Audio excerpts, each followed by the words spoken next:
that one. Oh, yeah, the light. That's right. Ton of space today.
Your love is higher than the mountain tops. Your strength, a river that will never stop. Your mercy is endless and covers every wrong. You are always and forever God. Everybody sing. Your love is higher than the mountain tops. Your strength, a river that will never stop. Your mercy is goodness and covers every wrong. You are always and forever God. If it wasn't for your love for us, we'd be drifting on the ocean lost. Your love has pulled us from the miry clay, the rock of ages who will never change, everlasting. Wana, pendula milele, everlasting. Baba, nehemaya milele, everlasting. Jesus, pendula milele, everlasting. Milele, milele.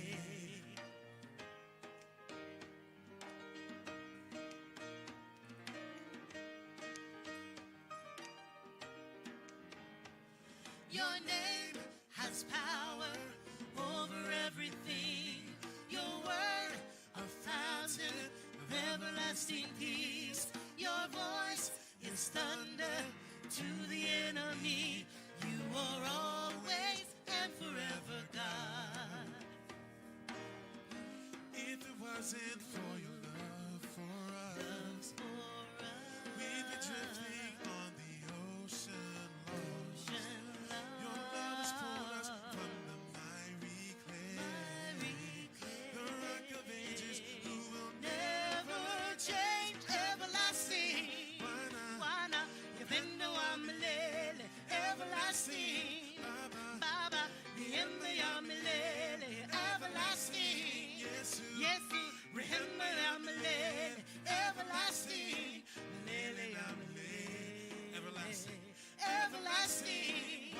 Wana, yependo amelele, everlasting. Baba, yembe amelele, everlasting. Yesu, rehema amelele, everlasting. Melele amelele. No one, nothing compares to you, God. Your love endures for all of time, everlasting. Wana, yupendo ya milele, everlasting. Baba, neheme ya milele, everlasting. Yesu, reheme ya milele, everlasting. Milele, milele, everlasting. Wana, yupendo ya milele, everlasting. Baba, riheme ya milele everlasting. Yeah, Yesu, riheme ya milele everlasting. Milele ya milele. Let's do that again. Everlasting. Bwana, riheme ya milele everlasting. Baba, riheme ya milele everlasting. Yesu, riheme ya milele everlasting. Milele na milele.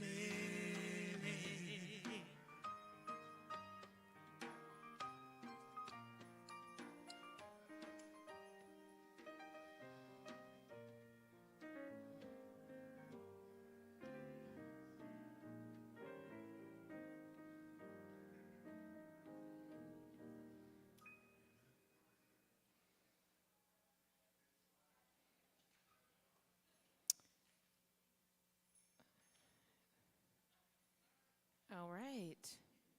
Are we live? Oh, all right. Good morning, everybody. Oh, come on. Somebody's going to help me out. Good morning, everybody. That's what I like to hear. Welcome to Forefront Church.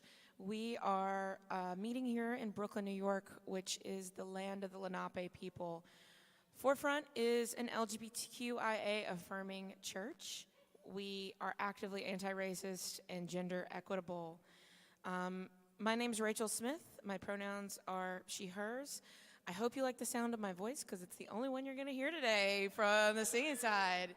But this is a singing church. You know, we just had our benefit concert, and the takeaway all my friends that came said was like, do you have to be musically inclined to come to this church? No, but it helps. So I'm going to expect all of you in the congregation to help me out today. We're going to do some ones that we know that are dear to our hearts here, and I'd love if you all sing along. I want to say good morning, or wherever you are, to our virtual community who are joining us online. Welcome to Forefront.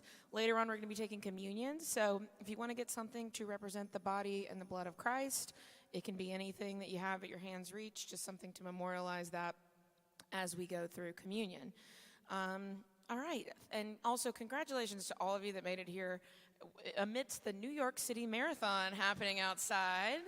So good luck to all of our marathon runners. Prayer for safety and health and stamina for all of them today.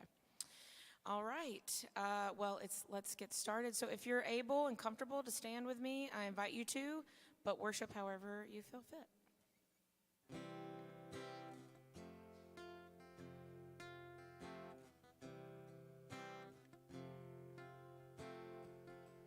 When the pieces seem to shatter, to gather off the floor,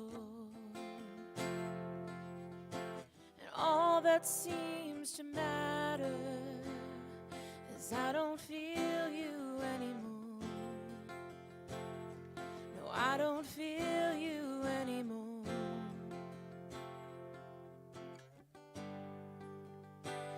I need a reason to sing. I need a reason to sing. I need to know that you're still holding the whole world in your hands. I need a reason to sing.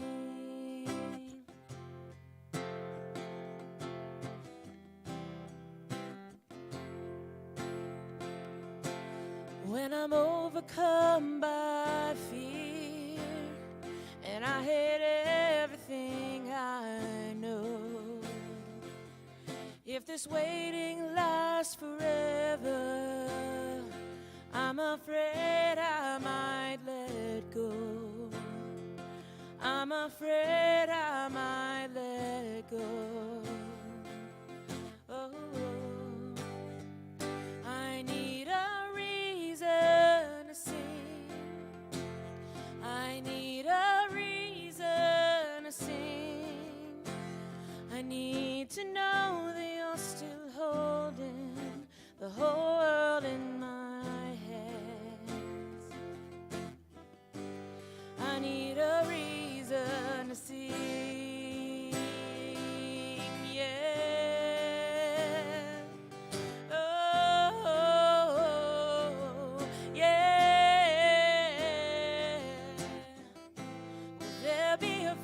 victory. Will you sing it over me now?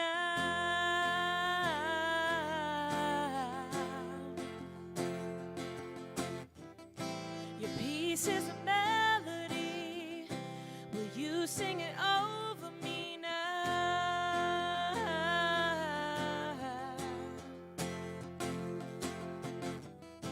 Will there be a victory? Will you sing it over me now? Oh, oh, oh, your peace is a melody. Will you sing it over me now?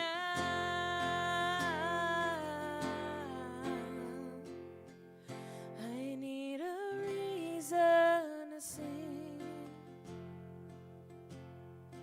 I need a reason to sing. I need to know that you're still holding the whole world in your hands. And that is a reason to sing. Great. Thanks, guys. So later on in the service, we're going to have Pastor Mac and Deacon or Elder Tilly. We were still working on her name, Pastor Tilly. She hasn't been ordained yet, so I think we have to say Deacon or Elder Tilly. They're going to be giving us a message later on about ableism and the things that we need to call out in our congregation and in our community and in our faith. So in kind of picking some of the parts of the songs for this week, I was thinking about that. And this next song talks about, we could sit in a stasis, we could be content where we are, but God's called us to something higher, called us to something greater than what is kind of the easy way out. So that's kind of my thought when I meditated on this service of what is God calling me to do in the issues that we face in this world. So.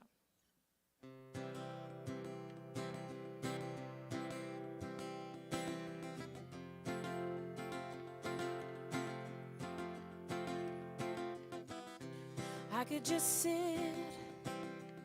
could just sit and wait for all your goodness, hope to feel your presence. I could just stay, Lord, I could just stay right where I am and hope to feel you, hope to feel something again.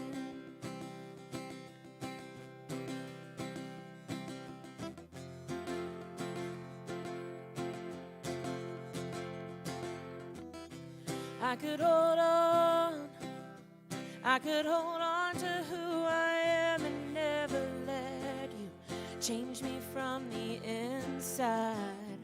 I could be safe, Lord, I could be safe here in your arms and never leave, never let these walls down. But you have called me higher, you have called me deeper, and I'll go where you will lead me, Lord. You have called me higher, you have called me deeper, and I'll go where you will lead me, Lord. Will you lead me? You lead me, Lord.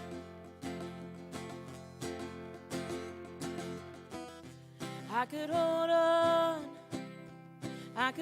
on to who I am and never let you change me from the inside. I could be safe, Lord, I could be safe here in your arms and never leave, never let these walls down. But you have called me higher, you have called me deeper, and I'll go where you will lead me, Lord. You have called me higher, you have called me deeper, and I'll go where you will lead me, Lord.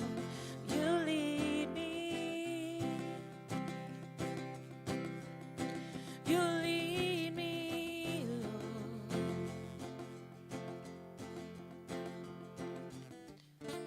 I will be yours, oh, I will be yours for all my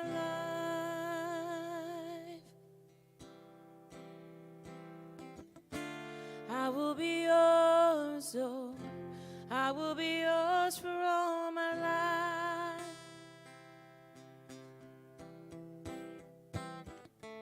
I will be yours, oh, I will be yours for all my life, so let your mercy.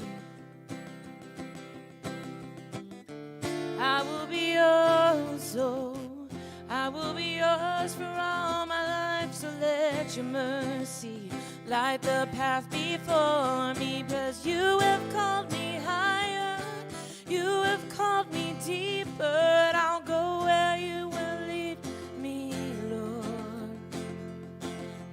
You have called me higher, you have called me deeper, I'll go where you will lead me, Lord. Let's sing that again. But you have called me higher, you have called me deeper, I'll go where you will lead me, Lord. You have called me higher, you have called me deeper, I'll go where you will lead me, Lord. You lead me. You lead me, Lord.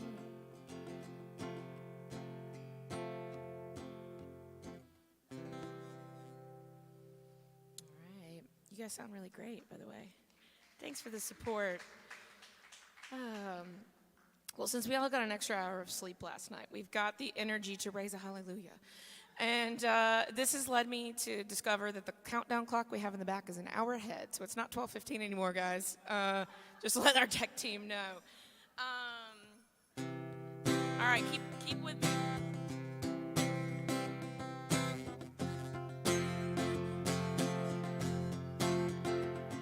I raise a hallelujah in the presence of my enemies. I raise a hallelujah louder than the unbelief. I raise a hallelujah. My weapon is a melody. I raise a hallelujah. Heaven come to fight for me. I'm gonna sing in the middle of the storm. Louder and louder, you're gonna hear my praises roar. Up from the ashes, hope will arise. Death is defeated, the King is alive. I raise a hallelujah with everything inside of me.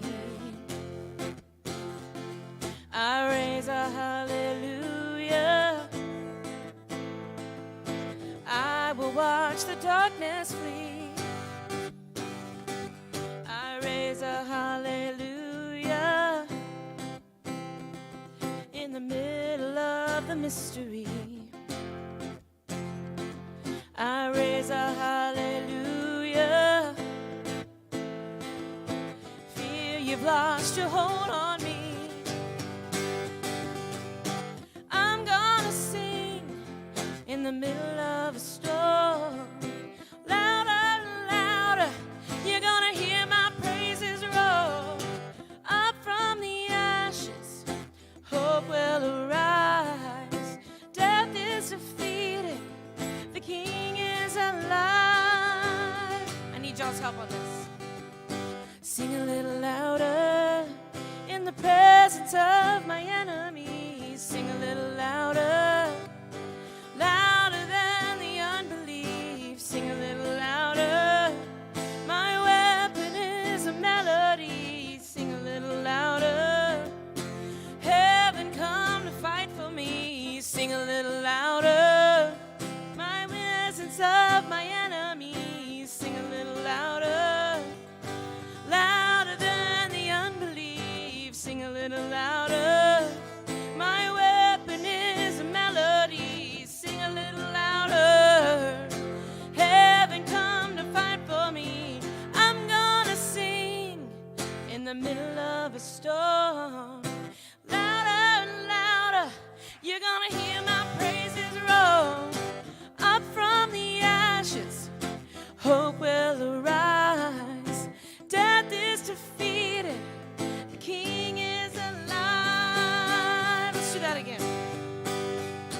I'm gonna sing in the middle of a storm.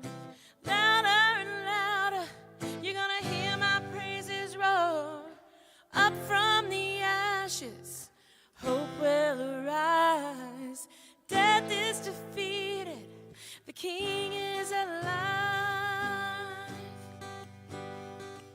I'll raise a hallelujah. I'll raise a hallelujah. What are you raising a hallelujah for today? I raise a hallelujah. Sing it out. I raise a hallelujah. Let's do that again. I raise a hallelujah. I raise a hallelujah. I raise a hallelujah. I raise a hallelujah.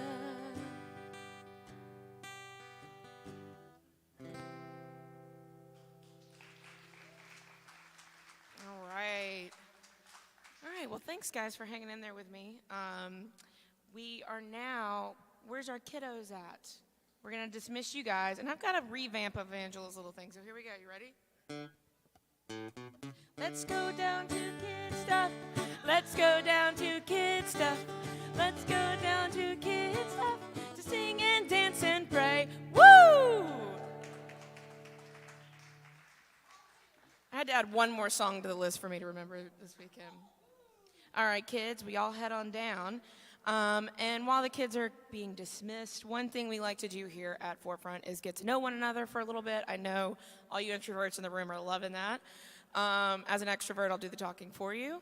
So we're going to ask a question. It's an easy one this weekend, which is, did you do anything fun for Halloween?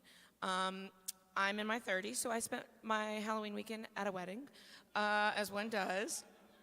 But I was talking with Todd earlier about living in the Lower East Side where I live and feeling very old for Halloween. Like, it's a Tuesday night. I was home. I did watch Halloween Town, but that's as far as it went for me. So, yeah, had to watch Halloween Town. All right, folks, talk amongst yourselves, get to know each other, and we'll be back in a minute.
Good day, everyone.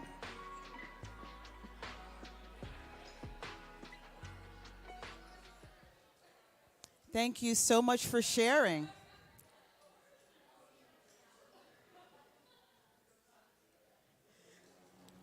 Thank you so much. Good day, everyone who's here at the Roulette, worshiping with us in person. Shout out to everyone joining us virtually. I'm Venita Rodman Jenkins. I'm one of the co-pastors here of Teaching and Community. Happy Marathon Sunday and happy All Saints Sunday. So I have a few announcements for us. November 18th, which is the Saturday before Thanksgiving, there will be another Cheers Queers. This is the Friendsgiving edition, Friendsgiving. So if you are queer, if you identify somehow in the LGBTQIA plus community, even if you're questioning your sexuality or identity in any way, you are welcome. I believe it's happening over in Natasha and Mary's. It's going to be a good time. And telling you, you need to be there. So, and then on that Sunday, November 19th, which is Trans Day of Remembrance, there is a collaborative effort happening with a number of different churches in Brooklyn. So Forefront is happy to be a part of this connection, and they will be having a Trans Day of Remembrance panel discussion featuring two of our very own Forefronters, Daniel Jose and Dee. Give it up for them. Can you give a wave? Because not everyone knows who you are. Yes. So that is Sunday, November 19th from 2 to 4, and we definitely want to be able to support our church family on that day. And then we have a special new group that is actually starting today. I have the privilege of co-facilitating with Sean. It's called Manifesting Change. I'm inviting Sean to come on up. Come on up, Sean. And Sean's going to tell you more about the group. Give it up for Sean. All right. Hi, everyone. Great. So, well, Manifesting Change, you can probably imagine from the title that we're going to be doing some work, some inner work. And the group is starting today. We have 3 more meetings before the Christmas time. So we'll meet twice in real life, and we'll meet twice on Zoom. The group will really focus on trying to find issues that we want to deal with and change individually, and then we're going to work for the next 3 to 5 months to see a real progress in addressing that change. So we're going to be working with a number of tools. We'll be referring to some books. And it's really going to be just obviously a collaborative, loving space. Everyone comes with some great experience, and we're going to just support each other and use the tools that we can. And yeah, I'm very excited. A lot of hallelujah for that. Anyone here can join today. So if you're feeling really, inspired by today's service, please come. You can see me after the service today. And if you'd like to come next week also, that would be great. And you can jump in the group then. But then after next week, we're going to close because obviously it's going to be a core group that's going to stay together and work together for the next few months. Awesome. Well, thank you all. Have a wonderful service. Thank you, Sean. This is a hybrid group, so we'll be meeting on Zoom as well as in person, and today we'll be in person at 1 o'clock. So yes, if you are interested in joining any groups here at Forefront, we encourage you to do so at forefrontnyc.com/groups. We have a number of different offerings. At this time, we want to invite our greeters to come to pass our baskets.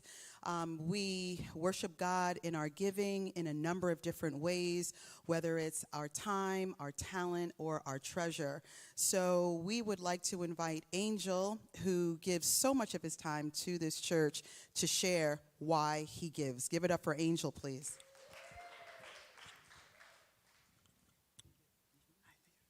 Hi, everybody. Pronouns he, him. The big thing for reason why I started wanting to kind of feel, to give a little bit more since I started, me and my wife started coming here, was because growing up I grew up Catholic, and it was Sunday school was just regular kind of thing I did. I'll be honest, I didn't really feel part of it other than like I was supposed to do it. And once we started really spending more time together and kind of talking about faith and kind of what we wanted out of life, we knew that a community was kind of the core of that. And since coming here, actually, the way we found here is because of Josh.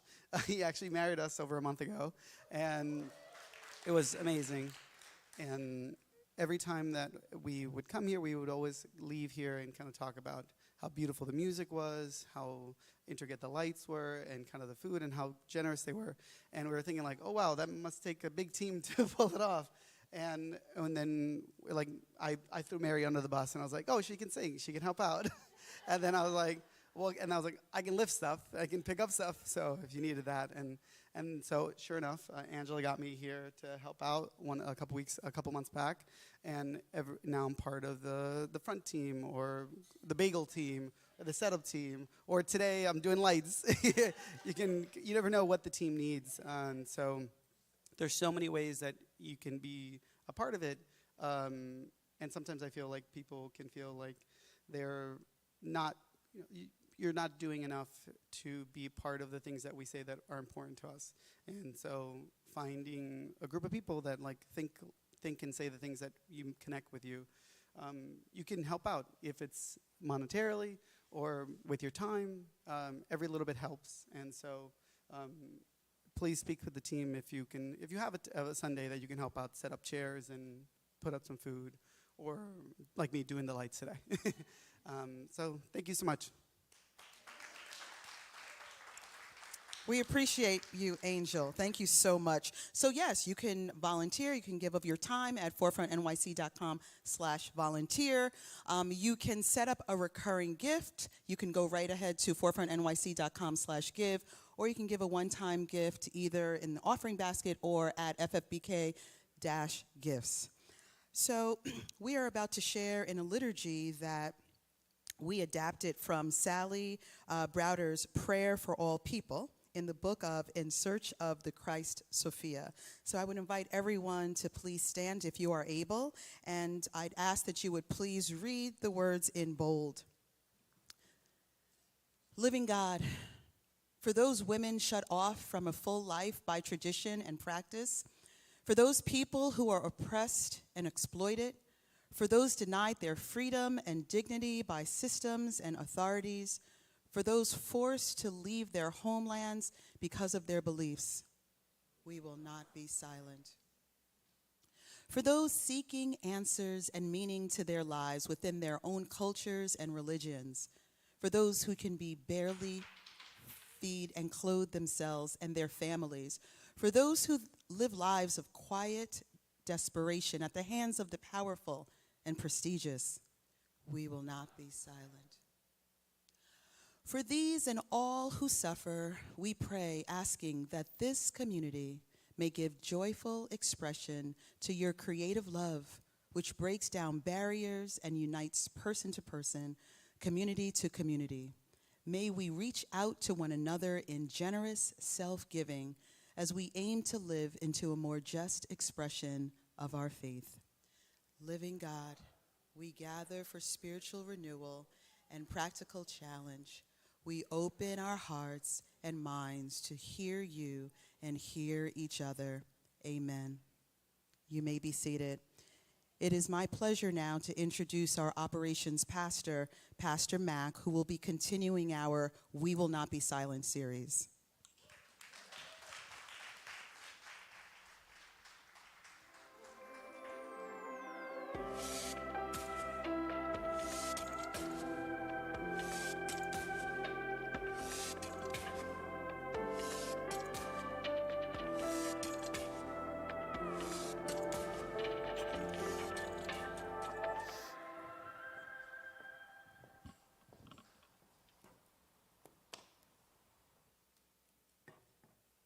Matt.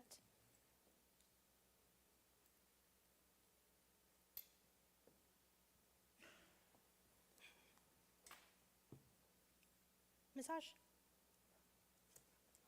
Yes. Massage. Yes, good girl. Massage.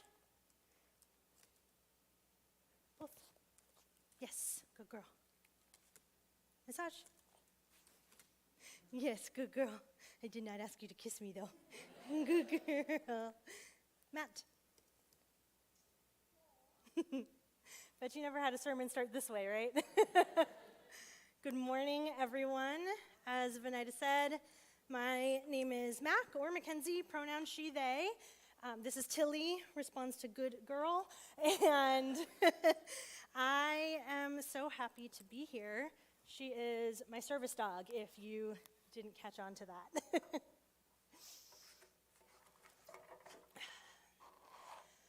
Over the past few years, I have developed a handful of chronic illnesses, and the symptoms of these comorbidities have transformed my once very able-bodied life. AV, if there are pictures of me when I was dancing, those would go now. Yeah, that's an unedited photo that my friend took, and I went from a once very able-bodied life to that of living with dynamic disability. Any one of my many diagnoses may not be disabling to someone else, but the combination of them all, the comorbidities, have become disabling for me. There's a chance that you may feel like I just began speaking in a foreign language. You might feel like, oh gosh, I'm going to check out. I don't want to lose you yet. We've just begun. I promise that I'll explain as much as I can, and I invite you to lean in and take notes. Write down something that you didn't understand, and maybe ask questions afterwards in our Kinship Cafe discussions. We circle up here in the room, and there's also a discussion online for those tuning in virtually. Before I get into what this sermon is going to be, let me get into what it is not. The simple fact that I have a disability is not inspiring. And the point of this sermon is not for you to leave here thinking things like, oh, she's so strong for existing. Sermons, in their very nature, do often aim to be inspirational. I actually hope that forefront sermons inspire you to think, inspire you to act, inspire you to interrogate theology, the text, or internalized limiting beliefs, but I do want you to set your expectations accordingly. Just because I'm disabled and I'm a disabled person giving a sermon about disability and about ableism, this is not intended to be inspiration corn. All right, you get it. If you didn't understand that colloquialism there, that phrase, I encourage you to go watch the fantastic TED Talk by the late Stella Young called I'm Not Your Inspiration, Thank You Very Much. Even if you did understand it, honestly, you should go watch it. It's about 10 minutes long. So now, what this sermon is. We are in week 2 of our We Will Not Be Silent series, and I'm preaching on ableism. What is ableism? Talila A. Lewis has worked as a working definition of ableism on TL's blog, in which a major emphasis is on ableism being inherently anti-Black. It goes like this. A system of assigning value to people's bodies and minds based on societally constructed ideas of normalcy, productivity, desirability, intelligence, excellence, and fitness. These constructed ideas are deeply rooted in eugenics, anti-Blackness, misogyny, colonialism, imperialism, and capitalism. The systemic oppression that leads to people and society determining people's value based on their culture, age, language, appearance, religion, birth or living place, health, wellness, and or their ability to satisfactorily reproduce, excel, and behave. You do not have to be disabled to experience ableism. Whew. And another definition that I liked was by Leah Smith from Center for Disability Rights, who defines it as, ableism is a set of beliefs or practices that devalue and discriminate against people with physical, intellectual, or psychiatric disabilities, and often rests on the assumption that disabled people need to be fixed in one form or another. Ableism is intertwined in our culture due to many limiting beliefs about what disability does or does not mean, how able-bodied people learn to treat people with disabilities, and how we are often not included at the table for key decisions. here at Forefront, we talk a lot about racism, homophobia, transphobia. We've seen and are seeing in real time the effects of xenophobia, Islamophobia, and anti-Semitism. Ableism is one of those dicey topics that might be uncomfortable to bring up at the Thanksgiving dinner table, but it's one of the first targets often for a playground grade school bully.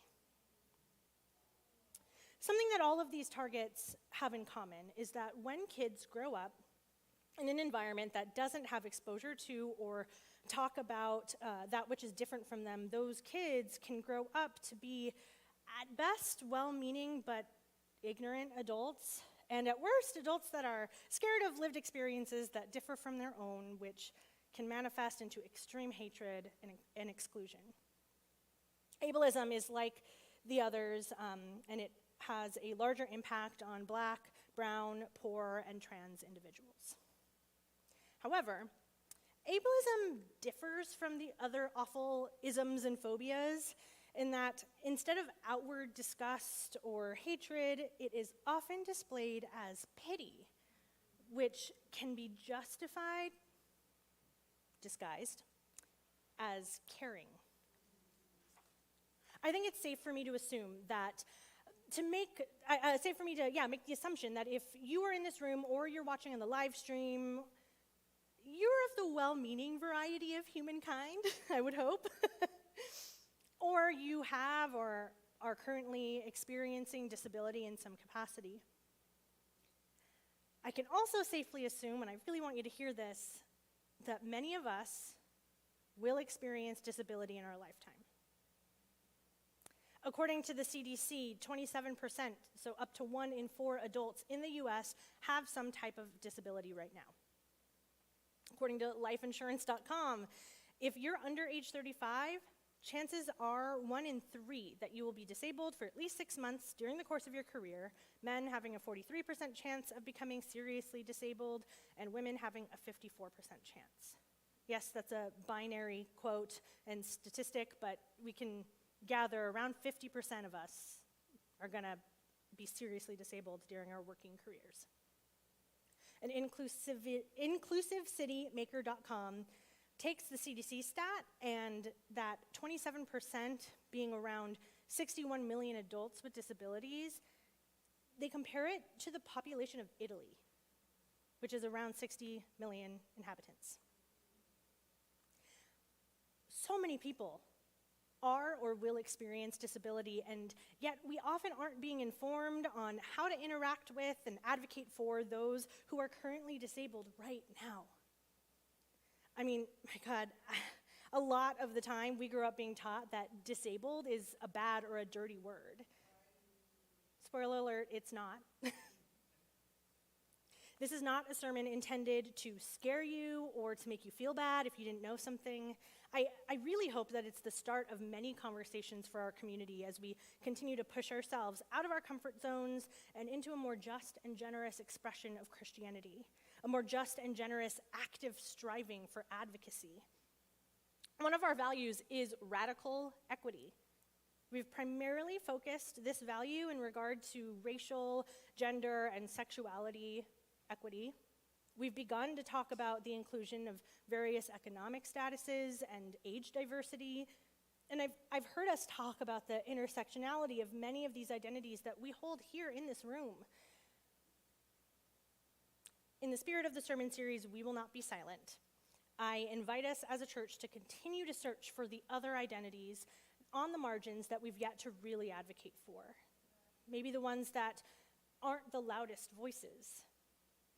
Because as Kara Reedy put it in an NPR article about disability and avoiding ableist tropes, when you're not talking about poverty and race and disability together, you're not telling the story. You're not digging in. Why? Well, because above all else in this place, we turn to Jesus' example. So, let's dig in. Our first verse today is from Leviticus 19:14. Do not insult the deaf or cause the blind to stumble. Jesus says that. Seems pretty obvious, pretty straightforward. At first glance, I read it and I think, All right, don't be a bully. But in actuality, it's much more layered. I came across a couple glossaries and guides for language when it comes to disability and potentially ableist phrases. So those are being dropped in the live stream chat. And if it's of interest, I'm happy to make a blog post with all of the resources that I referenced today. There are so many well-meaning people that get it wrong when it comes to language, and language is always evolving. So the second you learn something, it almost feels like, oh, that was taken away from me, I have to learn it again. It makes me think of well-meaning but harmful phrases and, quite frankly, insulting movements. One example being the phrase differently abled. It became a very popular euphemism for disabled people in the 1990s, and now many disabled people cannot stand that phrase, including myself, and find it incredibly insulting because of the impact that that phrase has made. The impact not being good. The intention of the phrase may have been very well-meaning, but the impact has not been good. Using a euphemism to describe someone's very real disabling conditions allow the powers that be to believe that, oh, well, if everyone's differently abled, then yours can't be that bad. Why do you need special treatment? Euphemisms continue to block access and block advancements in disability justice and care. And euphemisms provide non-disabled people with the illusion that they're an ally. So you think you're doing a good job, and really, there's something else going on. In that example, it's like, yes, I do want you to see me as fully human, obviously, and I do want you to see me on the same playing field as my more privileged counterparts, but also, in order to truly advocate for me, I really need you to see all of me. My race, my disabilities, my needed accommodations, my Tilly, and beyond. Only then can we really know what we're even advocating for together for society to change. Jesus said, don't insult the deaf or cause the blind to stumble. If you aren't talking to disabled people about what is insulting to them, how can you truly know what is insulting to them? And the disability community is not a monolith. I don't speak for all of us. My positionality to disability is quite privileged. And everyone experiences ableism in a very personal and nuanced way. So I asked the disabled community on Instagram and TikTok, if you could tell Christians one thing about ableism, what would it be? I got some really interesting replies. Stella, who is Stella and Venus on Instagram, it's her and her service dog, said, I'm sure this one is obvious, but incredibly important. Not all disabled people want to be prayed for. If it's your belief, prayer on your own time to send strength, that's different. However, I don't want people to just pray over me. There are parts of me that will never heal and parts that I don't want healed. Churches have so much money and impact, so put that effort into going into the community and doing volunteer projects for disabled communities. Praying will not get rid of my wheelchair, and I don't want it to. Take action with the church to solve inaccessibility instead. Daniel Jose, one of our own here, responded and said, neurodivergent here. Go girl, Tilly. I always had family tell me that I wasn't praying enough or had enough faith, and that's why I suffered. I've only shared with my sister that I have autism, and her response was to tell me to pray before my evaluation because it could be the devil working against me. Overall, there's a belief that prayer will make things go away. I'd rather folks pray for my strength in dealing with a world that wasn't built for me. I pray for a voice to advocate when I may not be able to have one. It's one of the driving forces of me being in seminary. He goes on to continue and say that he has a lot of autistic friends and has met people who are looking into the relationship of autism and the church. That's so cool. We need more of that. Other people responded to my post, and a lot of people said that when strangers pray over them, it's really belittling. I don't think that's what they're intending. John 9, 1 through 3 starts off like this. As Jesus passed by, he saw a man blind from birth. And his disciples asked him, "Rabbi, who sinned, this man or his parents, that he was born blind?" The disciples just assume that this man is blind because of sin, because of some sort of punishment. Stella and Venus, went on in her response to say, "The devil did not make me disabled. It is never acceptable to tell someone that the only reason they suffer endlessly is because of a choice not to follow a certain belief. My disability is way more than a belief, and I didn't do this to myself." I agree with Stella, but it also seems that Jesus does too. The verse in John continues, Jesus answered the disciples, "It was not that this man sinned or his parents, but that the works of God might be displayed in him. Not the works of the devil, not the product of their sin." So if our default needs to move away from, "I'll pray for you," or worse, actually praying over someone unsolicited, and it is not the disabled person's faith or lack of faith causing their disability, then what should our default be? How can we be better allies and combat ableism? Jesus says, the works of God might be displayed in him.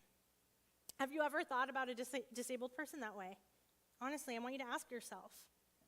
And not in a posture of pity or expecting them to provide you with inspiration corn, but truly, wholly see them as the works of God. Before we can adjust how we treat disabled people, we first may need to change our mindset and internalized beliefs about disabled people. There's a slide, should be a slide with some definitions. In the disabled community, we tend to chat about the pros and cons of being what we call visibly disabled. Great. I have what would mostly be considered invisible disabilities, and at this point, because my symptoms are dynamic, meaning that they drastically change day to day, hour to hour, sometimes even minute to minute. I could feel completely paralyzed in my leg at one point, and then go and be dancing off to the side another. Venita said in her sermon last week, "Who silenced you?" Sure, our ableist structures of the world silences me, but honestly, my first thought when she asked that question was me. Yeah, I silence myself all the time when it comes to coming to terms with being newly disabled. At the cost of my own sustainability, I have on occasion forced myself to navigate the world without my needed accommodations or trying to hide it somehow. Don't want to cry. I'm proud of my makeup today. I don't want to ruin it. Anyways. But I really do try to hide it, simply because I don't want to deal with the staring or the questions or the whispers or the awkward, unprompted prayers or greeting card-like words of encouragement. And if you feel called out right now, I'm not mad at you for it. It's very common, but I'd like it to stop. It can be really exhausting hearing, "I hope you feel better soon," when I know that I won't feel better soon. I also have to assess my emotional and mental well-being before I leave the house, every single time before I leave the house. I have to ask, can I emotionally handle being denied access if I bring my service dog, or being questioned about my validity as a disabled person if I don't bring my service dog, or being harassed for having a service dog with me? The list goes on. And I've allowed my own internalized ableism to win here at church. Often, when I need to lead to task, like I showed at the beginning of this sermon, I go into the lobby or the kitchen to hide. When I was practicing during my mic check today, Josh literally said, "I've never seen her do that before." And it's because of me. I've also never preached from a chair. For my specific needs, having the option to sit at like all times is really, really helpful to sustaining my energy throughout the day and managing my chronic pain.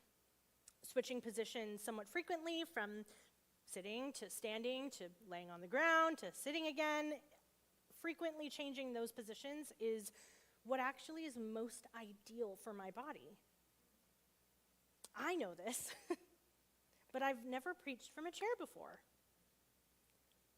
Venida, Josh, and I were chatting about this in our weekly EC meeting, and for the first time, I voiced that for as long as I can remember, I've heard folks say just offhandedly that for them, preaching from a chair worried them that they'd come across less energetic, or that it would not be as engaging as standing or pacing the stage. And unfortunately, instead of making my own choice about how my personal body finds and preserves and manages energy, I just internalized someone else's able-bodied energy management and decided that it must be applied to me as well. Together, the three of us interrogated this collective internalized ableism and realized it's not just me who felt held back by this belief. Sometimes sitting accommodates a non-disabled preacher too. So don't be surprised if in future weeks the positions up here change while people preach, because we're learning to listen to our individual bodies. A more accessible world actually benefits everyone. All right. So now that we've begun changing our mindset, I'm hopeful that you'll begin to identify or start to identify the ableism within some of these examples. A lot of folks in my comments expressed that it's ableist to assume that we want to be healed. It's much more accurate and Christ-like to assume that we want to be accepted. Pink Pixie on Instagram, who, by the way, made Tilly's pink vest and her adorable patches, support small disabled businesses. She said, "I wish Christians would understand that it's incredibly ableist to assume that God will cure us. Stop assuming that God is a replacement for modern medicine." I know for me, I take a lot of medications throughout the day, and without those, I don't know that I'd be able to show up here. Joseph A. Kibler, who's kind of TikTok famous, so I'm pretty proud that he responded to my post. He expressed that it's incredibly ableist to assume any physical achievement that he makes is a gift from God. It makes him feel like people aren't giving him any credit for the sheer determination and willpower that it takes him to achieve a physical goal. If you wouldn't fake using a cane or a wheelchair or a walker, consider not faking having a service dog. That happens a lot. I experienced multiple encounters with ableism on Friday morning alone.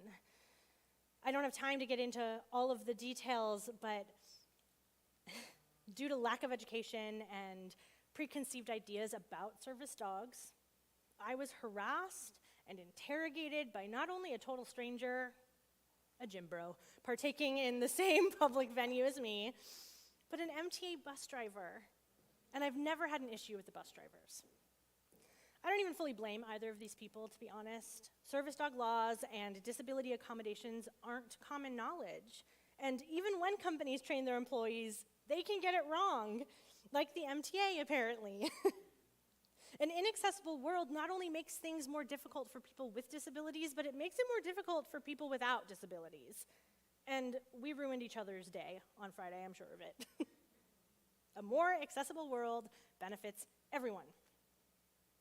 Another quote by one of my favorite TikTok creators, she's a Black disabled wheelchair user, Maya Pohl. You might know her as I'ma Roll With It.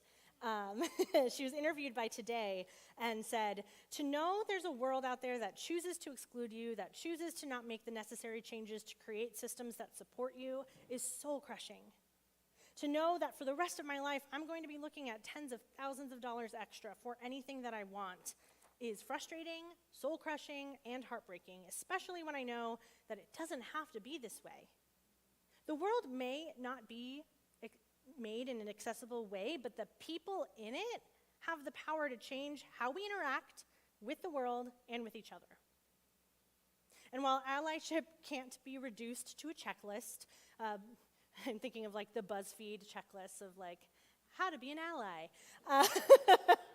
I do hope that these examples encourage you to find other ways to do more than just pray for a disabled person. Helping someone can and should actually start with asking them if they want help to begin with. Take ownership of your access to education and do your own research. Read up on ada.gov about service dogs. Ask questions when you can't find what you're looking for or don't know the right way to navigate a situation. Take in the inaccessible world around you the next time you're out on the street. Maybe consider advocating for changes to be made at your workplace or somewhere else that you go very often. Maybe it's something more expensive, like advocating for adding a ramp. But maybe it's something really easy, like implementing closed captioning on videos or putting in alt text on images on Instagram. If you also have accommodation needs that may conflict with someone else's accommodation needs, find a way to collaborate together with compassion. There's almost always a way to find some kind of reasonable accommodation for both parties, and being able to honor each other's at the same time just helps everyone grow. My acting teacher has been incredibly accommodating. Shout out to my JWS friends who are here. Jen Waldman, our acting coach, actually researched on her own and knows the laws, go figure, regarding service animals. And our conversations, because of that, our conversations when I first submitted my accessibility requests were so much easier because there's a common understanding and a common language. She sets that standard and example to the rest of the class. The first class of the month, there's usually a new group of students, and she has me introduce myself and introduce Tilly. And then she asks in front of everybody, are there ways that we as a class can support you and Tilly? Are there ways that we should or should not interact with Tilly? It gives me agency in choosing if I need help or not. And it gives me a window to educate and advocate for myself in an empowering way without feeling pushy. She also checks in with the class ahead of time to see if anyone has severe allergies to dogs. And if so, she finds a reasonable accommodation so that we can both get the most out of class. It's become a practice for her. My girlfriend and my besties are all really great now at checking in with me before an outing or an event to see what my pain levels are like or what accommodations I plan to or already have requested, and if there's ways that they can support me so that we can all have a good time. They're also great at not assuming that I need help. For some of my friends, this took some practice because I get it, you don't like to see me in pain, you don't like to see me struggling, you want to help. But ultimately, they understand that maintaining my independence means everything to me. And my service dog is how I can keep that independence. And they know that I'm going to ask for help if I actually need it. And they know these things only because we talk about it. I also was thinking about the Forefront kiddos, and I'm realizing I'm going over time, and I apologize for that. But really quick, this example, just a couple weeks ago, June and Elsie, Suzanne and Robbie's kiddos, were in the lobby with me, and they saw my cane. And they asked what it was.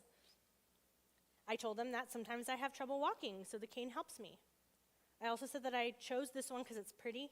I like pink and I like flowers.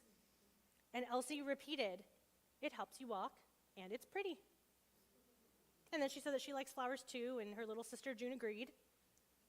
A more accessible world actually benefits everyone.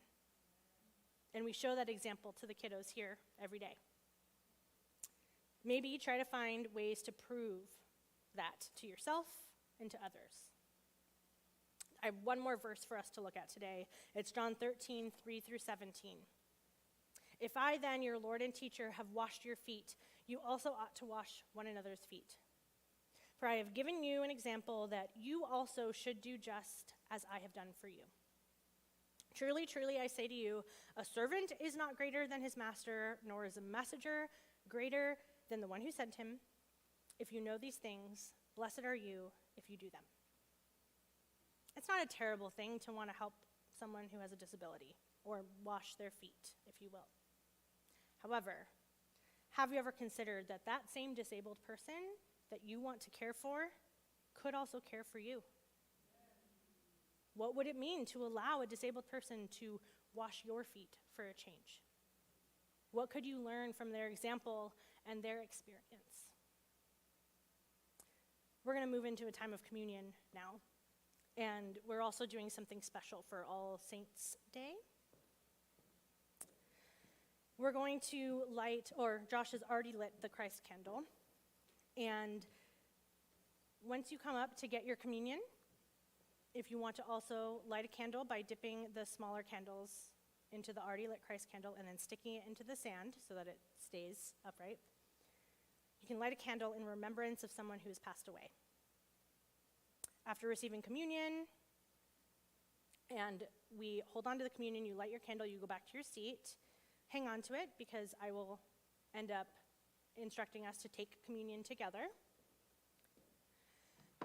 This is a symbol that Christ's light and life gives light and life to your loved ones. May their light shine bright as a symbol of the resurrection hope that we have seen, of seeing them time and time again.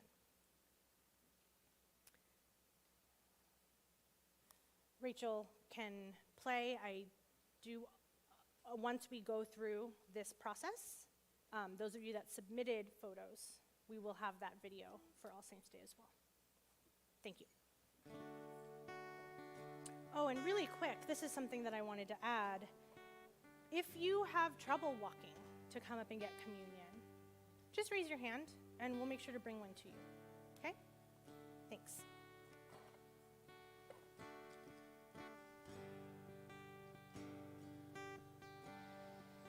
As Pastor Mac mentioned in her sermon, we're going to have communion. We're going to enter into a time of reflectiveness. And while we have this time, we have an area in the back where Benny, a member of our prayer team, will be available if you need prayer.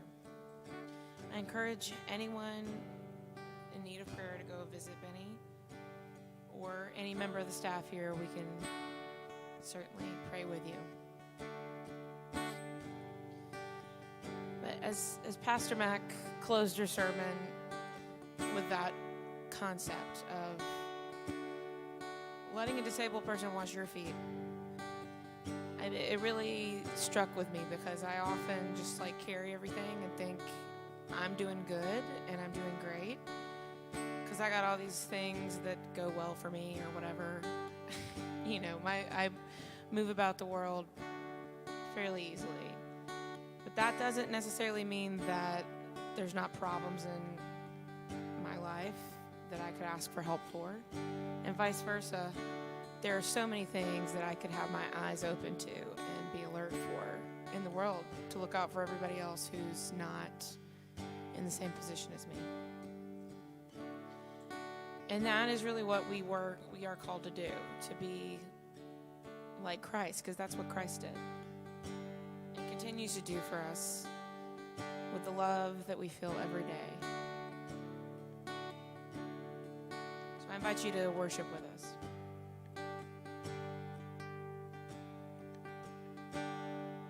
I put all my hope in the truth of your promise, and I steady my gait on the ground of your goodness. When I'm bowed down with sorrow, I will lift up your name, and the foxes in the vineyard will not steal my joy. You are good to me, good to me. You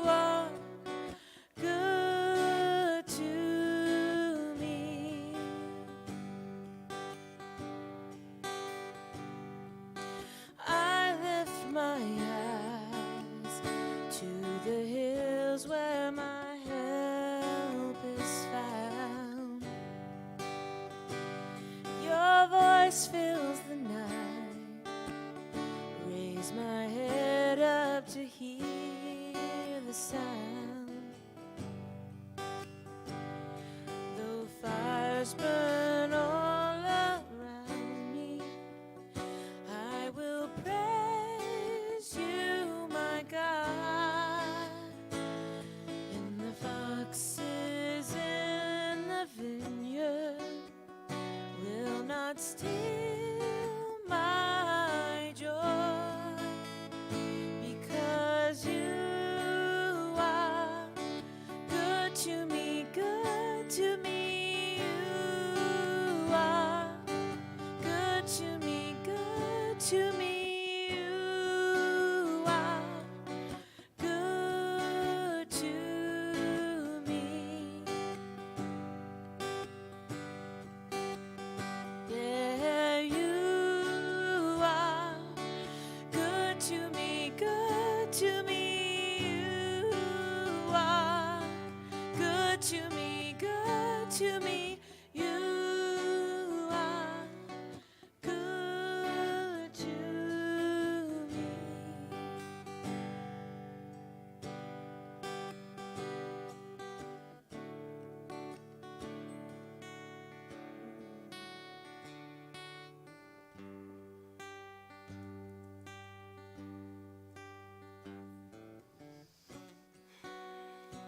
Thank you for everyone who lit a candle. You take your gluten-free wafer, body of Christ, broken for you, all of you.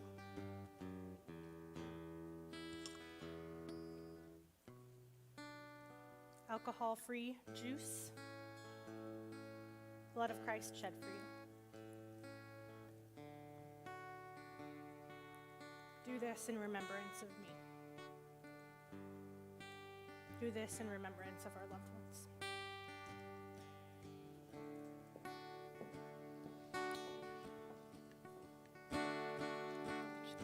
I want us to keep worshiping a little while longer in this space. So sing with me. Your goodness and mercy shall follow me all my life. I will trust in your promise.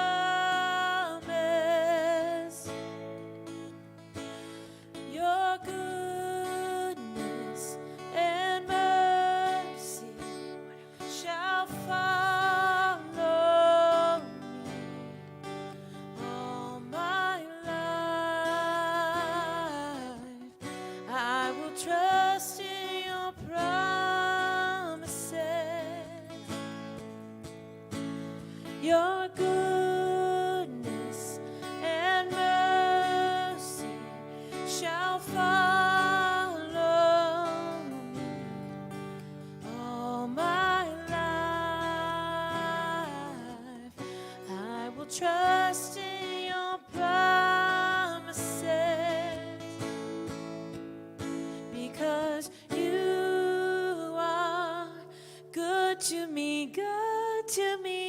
You are good to me, good to me. You are good to me. Yeah.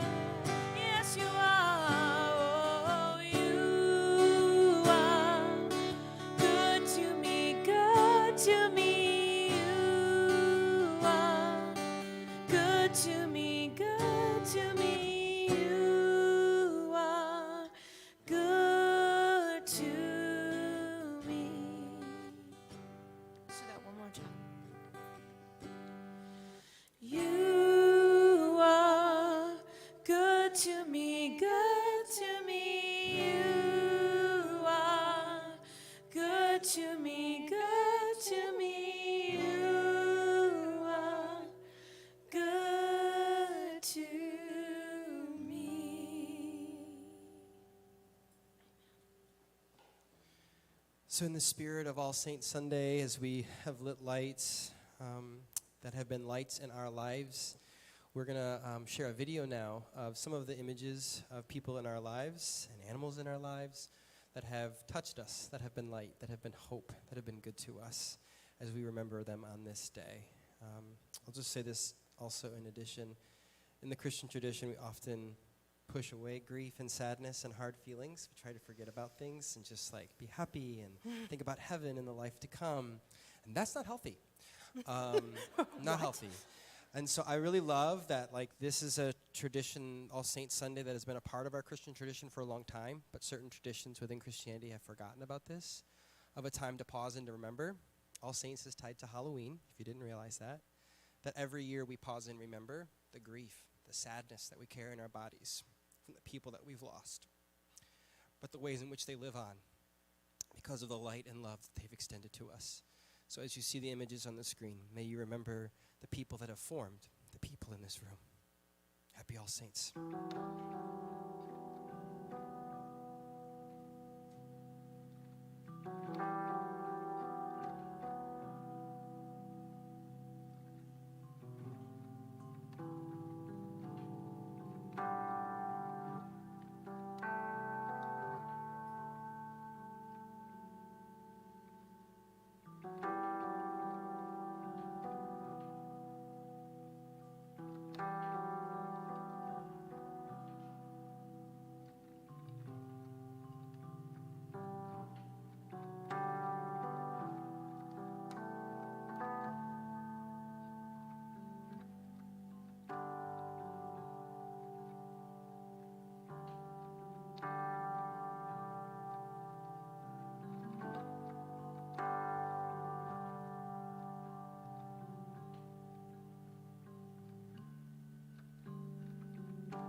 It seems only appropriate that on this All Saints Day we'd remember the lives that are being lost and that are at risk right now, both Israel, Palestine, as well as Ukraine, and wars all around the world, and the senseless violence that occurs all throughout our very own country from day to day. We'll remember the lives of trans folks lost this month as well. And so with all of that on our hearts and our minds, may you hear these words, a prayer from Jeff Chu. God of the heartbroken, where are you? Be with the children who cry out. Be with the mourners and the grievers. Be with the frightened and the weary. Be with the thirsty and the hungry. God, come near. God of justice, where are you? Obliterate our apathy. Grow our empathy. Bolster our solidarity. Turn us towards goodness. God, come near. God of abundant life, where are you? Move us to forsake violence. Make us people of healing and care. Lead us out of fear and hatred, and guide us along paths of peace. God, come near. God of steadfast love, where are you? Soften human hearts, grant us courage and vision, and give us spirits of mercy and hope. Show us the way to mutual flourishing. God, come near. I'll now extinguish these lights as a reminder that their light is no longer shining bright on this earth, but I invite you to take their light out into the world, to be the change they didn't see, to be the change they fought for and hoped for, be the light and the hope of the world that Christ called us to become. I will extinguish all of the lights except the Christ candle, for his light cannot be extinguished, and it lights our lights and all the lights to come and the lights that were. Let's sing this song together now as we prepare to leave this place. I invite you to stand.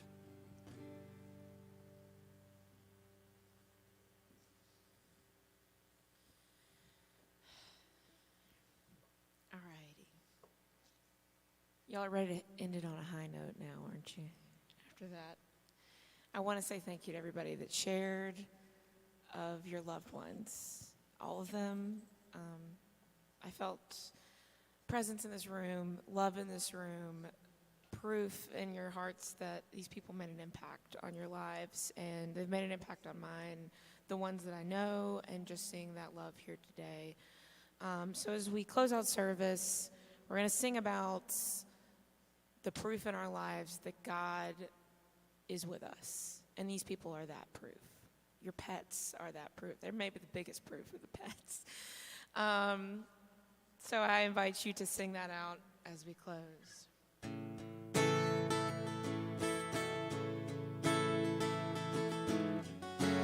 All throughout my history, your faithfulness has walked beside me. The winter storms made way for spring.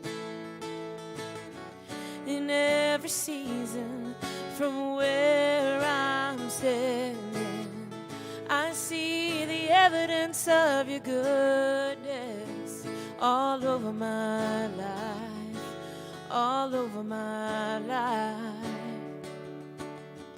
I see the promises in fulfillment all over my life, all over my life. Help me to remember when I am weak. Fear may come, but fear will leave. You lead my heart to victory. You are my strength, and you always will be. I see the evidence of your goodness all over my life, all over my life. I see your promises in fulfillment all over my life, all over my life. I see the evidence of your goodness all over my life, all over my life. I see your promises in fulfillment all over my life, all over my life. See the cross, the empty grave, the evidence is endless. All my sins are rolled away because of you, oh Jesus. See the cross, the empty grave, the evidence is endless. All my sins are rolled away because of you, oh Jesus.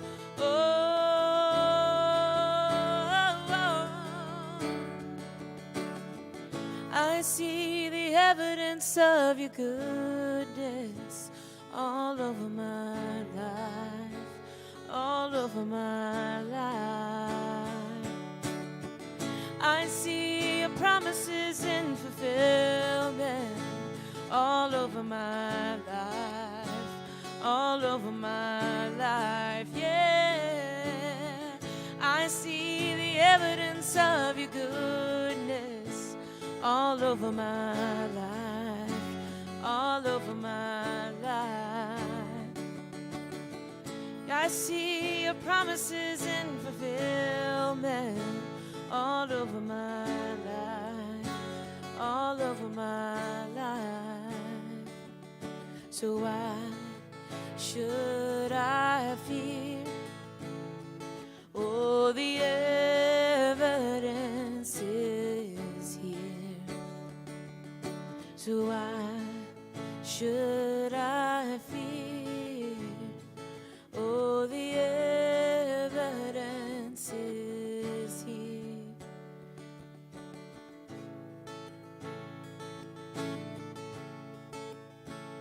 You've been so faithful, so kind. I'm reminded how you never let us down. You've been so faithful, so kind. Every morning, the evidence all around. You've been so faithful, so kind. I'm reminded how you never let me down. You've been so faithful, so kind. Every morning I see beauty all around.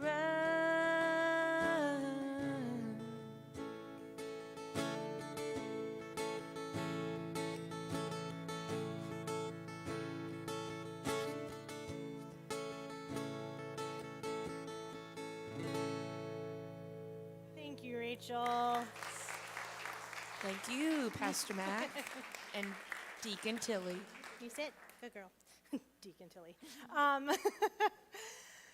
Real quick, I misspoke and said that Jesus said in Leviticus, and what I meant to say was that Moses is quoting God, what God said to Moses about not putting a stumbling block in front of a blind man. Yada, yada. You can look it up.